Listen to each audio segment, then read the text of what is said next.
हरे कृष्ण, श्री शिवाय नमस्तुभ्यम। आप सभी का दिन शुभ हो। इससे पहले की कथा को अपना भरपूर प्यार देने के लिए और कमेंट्स करने के लिए आप सबका बहुत बहुत आभार।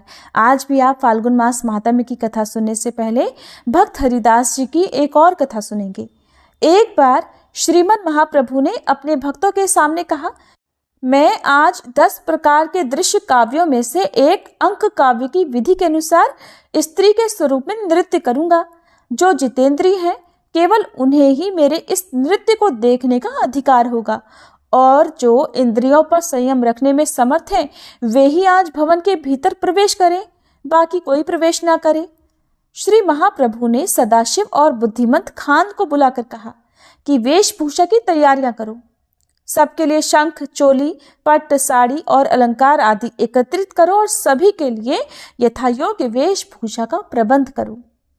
श्रीमद् महाप्रभु ने सभी भक्तों को अपने समक्ष बुलाकर कहा, गदाधर रुक्मणी का वेश धारण करेंगे और ब्रह्मानंद उनकी वृद्धा सखी सुप्रभात बनेंगे। नित्यानंद प्रभु एक बड़ी बूढ़ी का रूप धारण करेंगे।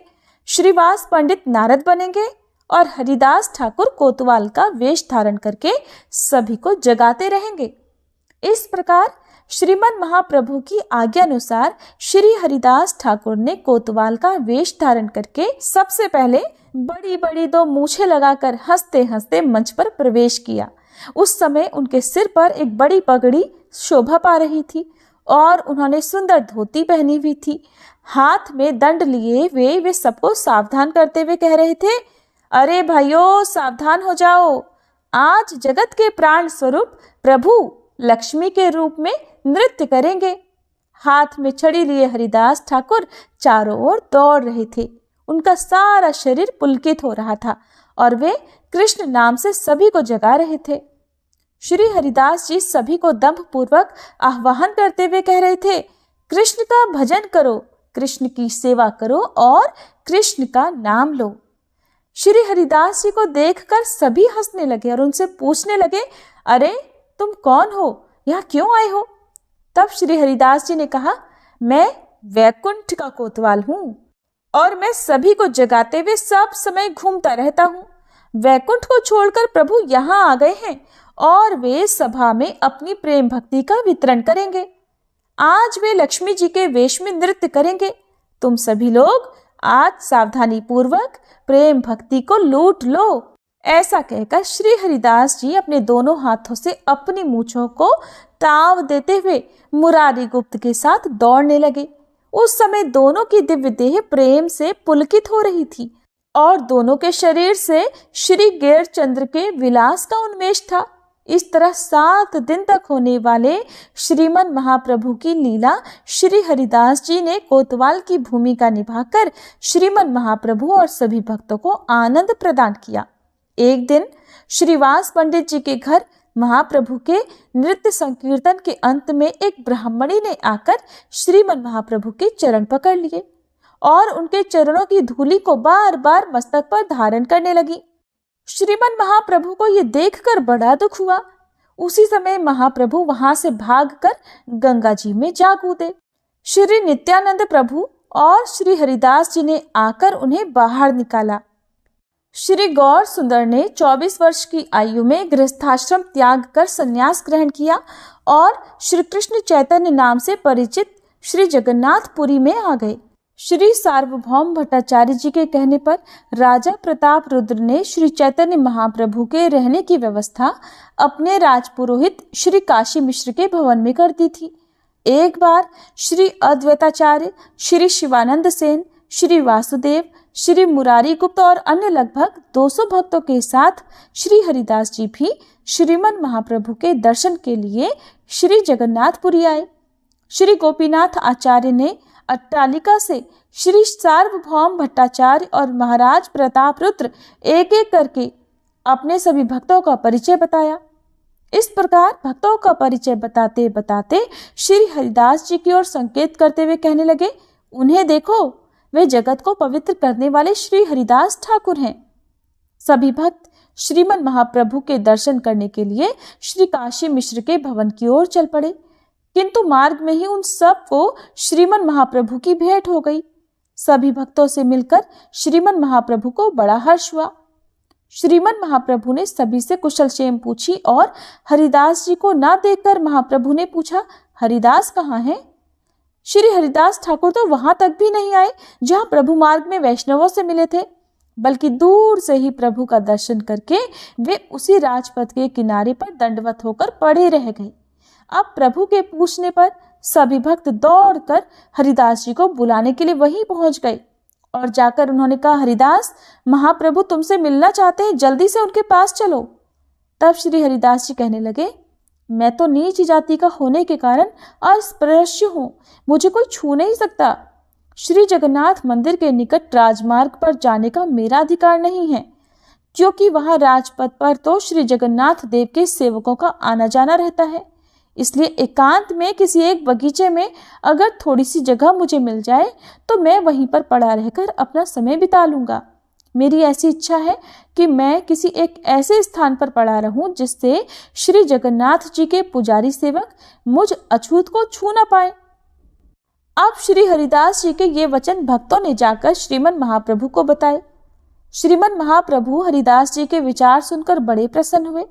उसी समय श्री काशी मिश्र के 2 व्यक्तियों के साथ वहां आए और उन्होंने श्रीमन महाप्रभु के चरणों की वंदना की। श्री काशी मिश्र ने महाप्रभु के चरणों में निवेदन किया कि प्रभु, अगर आपकी आज्ञा हो तो इन वैष्णवों के लिए सब प्रबंध किए जाए। श्री महाप्रभु ने कहा, गोपीनाथ आपके साथ जाकर सभी को रहने का यथायोग्य स्थान दे देगा। हे काशी मिश्र, मेरे इस स्थान के निकट ही जो बगीचा है उसमें एक परम एकांत घर है। वो घर मुझे चाहिए जिससे कि मैं वहां एकांत में बैठकर श्री कृष्ण स्मरण कर सकूं। श्री काशी मिश्र ने कहा, प्रभु, सब कुछ तो आपका है, फिर आप मांगते क्यों हैं? आपकी जो इच्छा हो वही स्थान आप ले लीजिए। सभी वैष्णवगण श्रीमन महाप्रभु को नमस्कार करके अपने अपने स्थान को चले गए और इस तरह श्री गोपीनाथ आचार्य ने सबको यथायोग्य स्थान दे दिया। इसके बाद महाप्रभु हरिदास जी से मिलने आए। श्री हरिदास जी उस समय प्रेम पूर्वक नाम संकीर्तन कर रहे थे। श्रीमन महाप्रभु को आया हुआ देखकर श्री हरिदास जी ने आगे बढ़कर महाप्रभु के चरणों में गिरकर दंडवत प्रणाम किया और महाप्रभु ने उठकर उन्हें आलिंगन किया। आप दोनों प्रेमावेश में रोने लगे।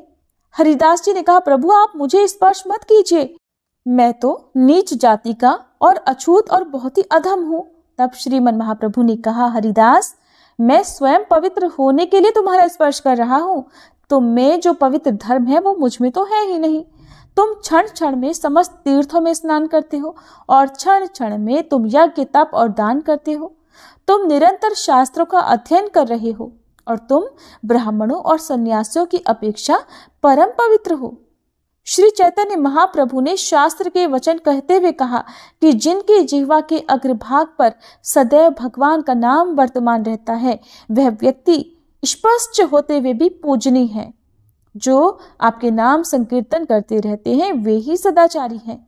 उन्होंने सब प्रकार की तपस्याएं कर ली हैं, सब प्रकार के यज्ञ कर लिए हैं, समस्त तीर्थों में स्नान कर लिया और उन्होंने समस्त शास्त्रों और उनके अंगों का अध्ययन कर लिया है। इतना कहकर महाप्रभु हरिदास जी को बगीचे में ले गए और उन्हें वहां एकांत में रहने के लिए घर दे दिया। उन्होंने कहा, हरिदास, अब तुम इस जगह पर रहकर भजन करो, मैं यहाँ आकर प्रतिदिन तुमसे मिला करूंगा। श्री जगन्नाथ मंदिर के चक्र को देखकर तुम प्रणाम करना, तुम्हारे लिए प्रसाद यहीं पर आ जाएगा। श्री नित्यानंद प्रभु, श्री जगदानंद, पंडित श्री दामोदर और मुकुंद सभी ने श्री हरिदास जी से मिलकर बहुत आनंद का अनुभव किया। समुद्र स्नान करने के बाद महाप्रभु अपने स्थान पर लौट आए। सभी भक्त महाप्रभु के निवास स्थान पर प्रसाद पाने के लिए एकत्रित हुए। महाप्रभु ने सभी को अपने हाथों से प्रसाद परोसा, किंतु महाप्रभु के नहीं बैठने तक कोई भी प्रसाद नहीं पाएगा। इसलिए श्री स्वरूप दामोदर ने प्रभु से निवेदन किया कि सभी भक्त आपकी अपेक्षा कर रहे हैं, इसलिए आप और श्री नित्यानंद प्रभु दोनों प्रसाद पाने बैठिए और मैं सभी को परिवेशन कर दूंगा।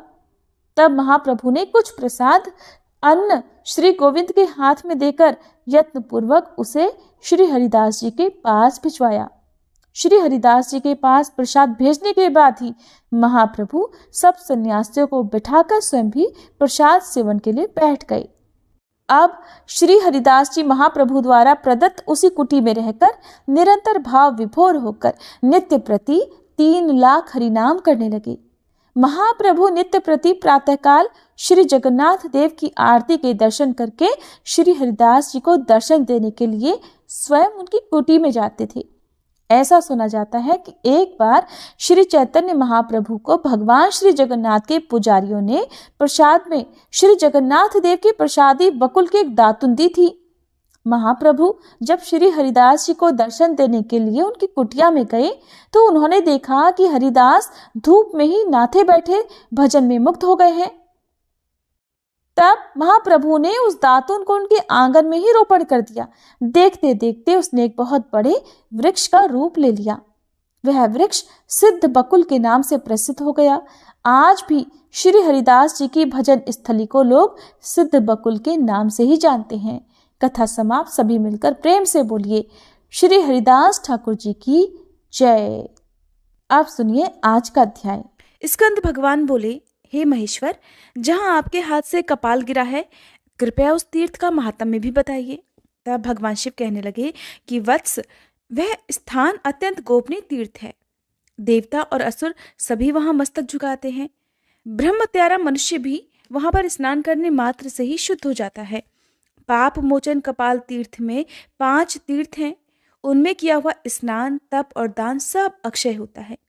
वहां विधि पूर्वक पिंडदान देकर पितरों को नरक से उद्धार करे, यह पितृ तीर्थ कहा गया है। वहां तिल से तर्पण करने पर पितर उत्तम स्वर्गलोक को जाते हैं। जो मनुष्य एकाग्रचित होकर स्थिरता पूर्वक वहां 1 दिन और 1 रात जप में लगा रहता है, उसके महान मनोरथ की सिद्धि तत्काल ही हो जाती है। स्कंद जी ने पूछा, पिताजी, ब्रह्म तीर्थ कहाँ है और उसका कैसा फल बताया गया है? तब भगवान शिव कहने लगे कि एक समय भगवान विष्णु की नाभि से निकले हुए कमल पर प्रजापति ब्रह्मा जी विराजमान थे। उसी समय मधु और कैटभ नामक दैत्य ब्रह्मा जी से वेदों को चुराकर चल दिए। तब ब्रह्मा जी ने भगवान विष्णु के द्वारा प्रतिपालित बद्री तीर्थ में आकर उन्हें प्रणाम किया और उन सनातन भगवान की स्तुति की। तब भगवान श्रीहरि हयग्रीव अवतार धारण करके एक कुंड से प्रकट हुए। उनके हाथों में शंख चक्र आदि आयुध शोभा पा रहे थे। उनकी कमर में पीतांबर सुशोभित था। श्री अंगों की कांति श्वेत थी। वे 4 भुजाधारी भगवान हयग्रीव दर्पपूर्ण दृष्टि से सब ओर देख रहे थे। उनका स्वरूप अद्भुत था और नेत्रों से कठोरता प्रकट हो रही थी। उनकी गर्दन के चंचल बालों से टकराकर मेघों की घटा भी छिन्न भिन्न हो जाती थी। वे अपने दिव्य तेज से समस्त ज्योतिर्मय ग्रहों की प्रभा को भी तिरस्कृत कर रहे थे। भगवान बड़ी कृपा करके इस अद्भुत रूप में श्री ब्रह्मा जी के आगे खड़े हो गए। उन्हें देखकर ब्रह्मा जी भी आश्चर्यचकित हो गए। उनके नेत्रों में प्रसन्नता छा गई और वे प्रणाम करके भगवान की स्तुति करने लगे।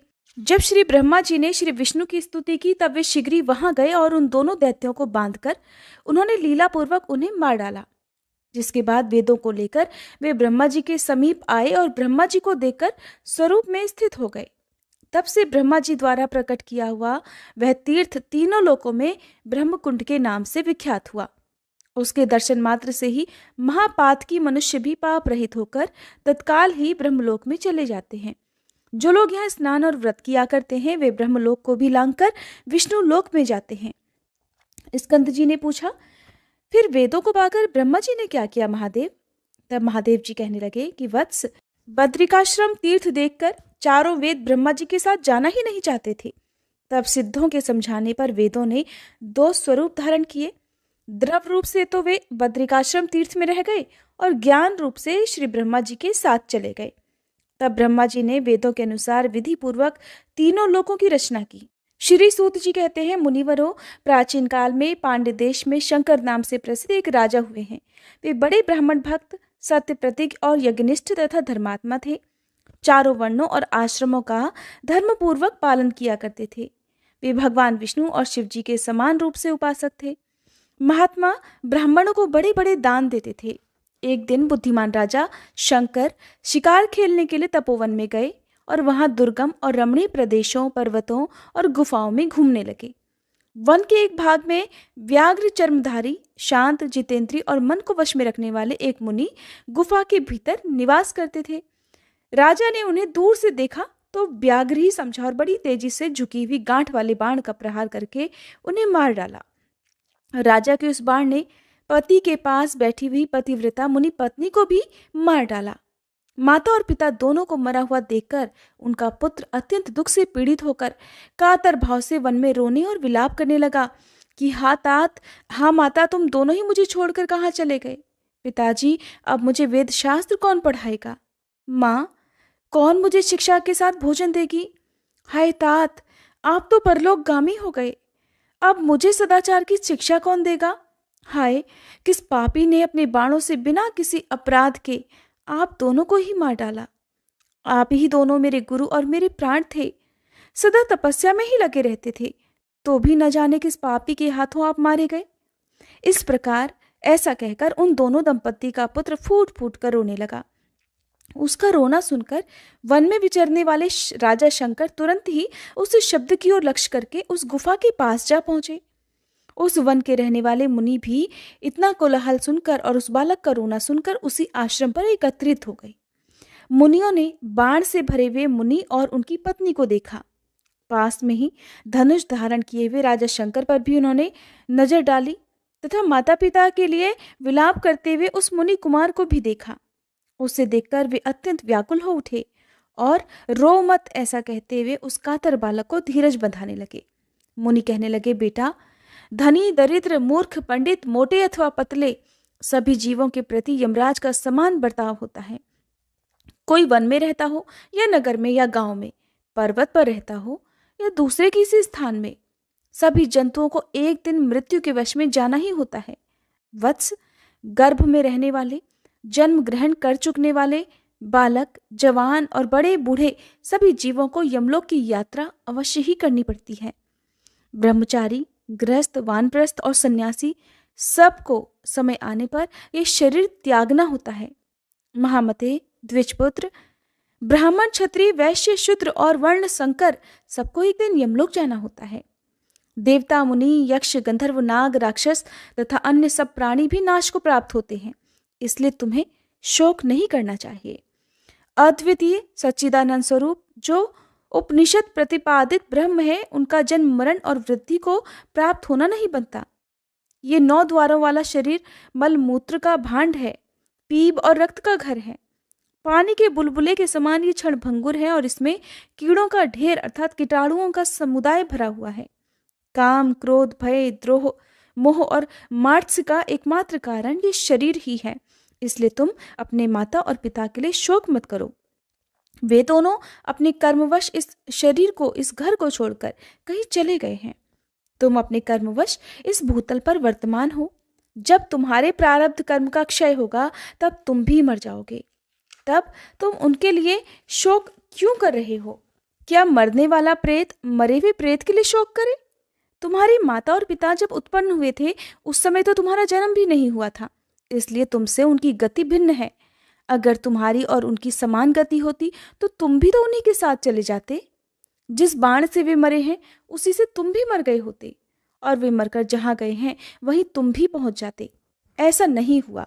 इससे सिद्ध है कि तुम्हारी और उनकी समान गति नहीं है, इसलिए उनके लिए तुम्हें शोक नहीं करना चाहिए। मरे हुए प्राणियों के भाई बंधु जो इस धरती पर आंसू बहाते हैं, उन आंसुओं को मरे हुए प्रेत परलोक में पीते हैं। इसलिए शोक छोड़कर एकाग्रचित्त होकर धैर्य धारण करो और वैदिक रीति से माता पिता का प्रेत कार्य करो। तुम्हारे पिता और माता बाण के आघात से मरे हैं, इसलिए उस दोष की शांति के लिए इनकी अस्थियां लेकर रामेश्वर शिव के क्षेत्र में मुक्तिदायक राम सेतु में स्थापित करो और सपिंडीकरण आदि श्राद्ध भी वहीं करो। इससे उनके 2 मृत्यु जनित दोष की शांति हो जाएगी। मुनियों के ऐसा कहने पर शाकल्य पुत्र जांगल ने माता पिता के सब अंत्येष्टि संस्कार किए। इसके बाद दूसरे दिन उनकी अस्थियां लेकर वे हालास्य क्षेत्र में गए।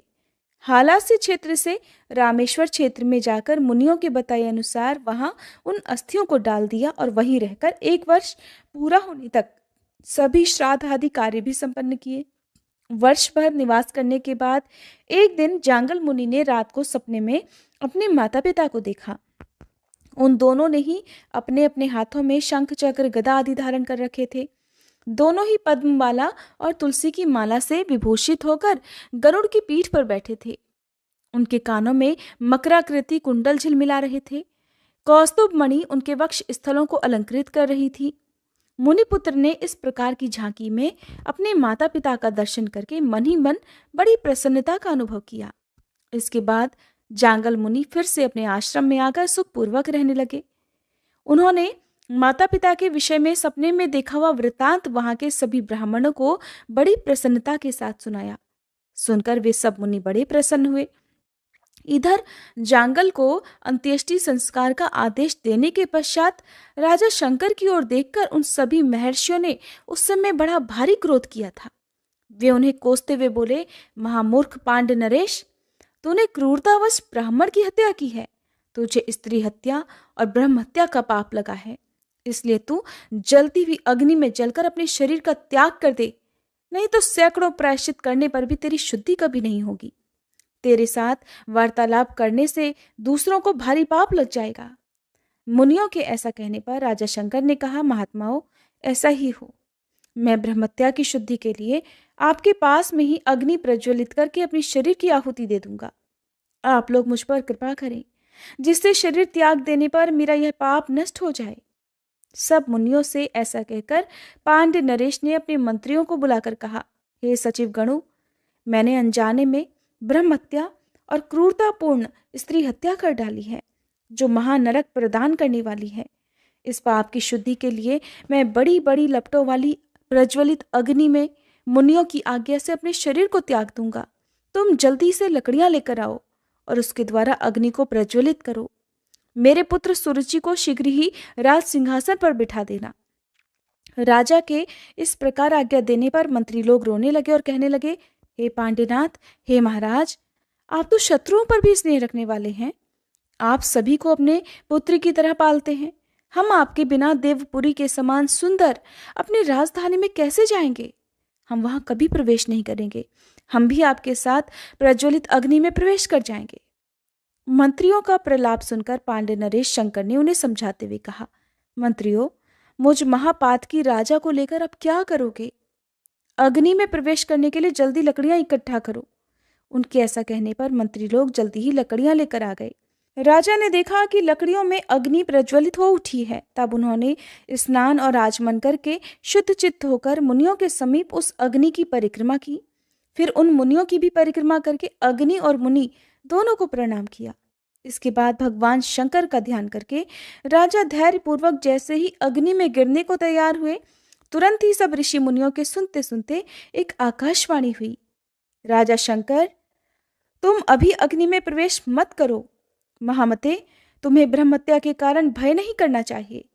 दक्षिण समुद्र के किनारे गंधमादन पर्वत पर महापातकों का नाश करने वाले परम पुण्यमय राम सेतु में श्री रामचंद्र जी के द्वारा स्थापित जो रामेश्वर नामक शिवलिंग है, उसकी 1 वर्ष तक तीनों समय भक्ति पूर्वक सेवा करो। भगवान रामेश्वर की परिक्रमा पूर्वक उन्हें नमस्कार करो, उनका महाभिषेक करो और प्रत्येक दिन नाना प्रकार का नैवेद्य निवेदित करो। चंदन, अगरू और कपूर के द्वारा श्री राम लिंग की पूजा करो। 2 भार गाय के घी से भगवान का अभिषेक कराओ। प्रत्येक दिन गाय के दूध से और 1 द्रोण शहद से उस शिवलिंग को स्नान कराओ। नित्य प्रति खीर से भगवान को नैवेद्य लगाओ और रोज रोज रात में तिल के तेल से दीपक जलाकर दीपदान द्वारा आराधना करो। महाराज, रामेश्वर शिव की इस प्रकार उपासना करने से तुम्हारी स्त्री हत्या और ब्रह्म हत्या तत्काल नष्ट हो जाएगी। तुम शीघ्र राम सेतु पर जाओ और निरंतर रामेश्वर का भजन करो। इस कार्य में अब तनिक भी देरी मत करो। वह आकाशवाणी सुनकर सब ऋषि राजा को जल्दी जाने की प्रेरणा देने लगे कि महाराज, मोक्षदायक राम सेतु पर शीघ्र जाइए। हमने भगवान रामेश्वर के महात्म्य को न जानने के कारण ही आपको प्रज्वलित अग्नि में इस देह को त्याग देने की सलाह दी थी। मुनीश्वरों की ऐसी आज्ञा पाकर महाराज शंकर ने चतुरंगिणी सेना तो नगर में भेज दी और स्वयं बड़े प्रसन्न मन से महर्षियों को नमस्कार करके कुछ गिने चुने सैनिकों के साथ बहुत सारा धन लेकर भगवान रामेश्वर की सेवा के लिए गंधमादन पर्वत पर चले गए और वहां शुद्धिदायक राम सेतु पर उन्होंने 1 वर्ष तक निवास किया। राजा एक समय भोजन किया करते और क्रोध तथा इंद्रिय समूह को अपने वश में रखा करते। वे तीनों समय भक्ति पूर्वक भगवान रामेश्वर की सेवा करते हुए उन्हें प्रत्येक दिन 10 भार धन भेंट करते। उन्होंने नित्य प्रति भगवान रामेश्वर की महापूजा करवाई। हर दिन धनुषकोटि में भक्ति पूर्वक स्नान और प्रसन्नता पूर्वक ब्राह्मणों को अन्नदान किया। आकाशवाणी ने जैसा बताया था उसके अनुसार सब पूजन किया। इस प्रकार 1 वर्ष पूरा होने पर राजा शंकर ने संतुष्ट चित्त होकर दयानिधान भगवान रामेश्वर का इस प्रकार स्तवन किया कि मैं सबके ईश्वर रुद्र को नमस्कार करता हूँ। रामेश्वर नाम से प्रसिद्ध भगवान उमापति को प्रणाम करता हूँ। हे देव, कृपया मेरी रक्षा कीजिए और मेरी ब्रह्महत्या को शीघ्र जला डालिए। त्रिपुरासुर का नाश करने वाले हे महादेव, आप कालकोट विष को भक्षण करने वाले हैं।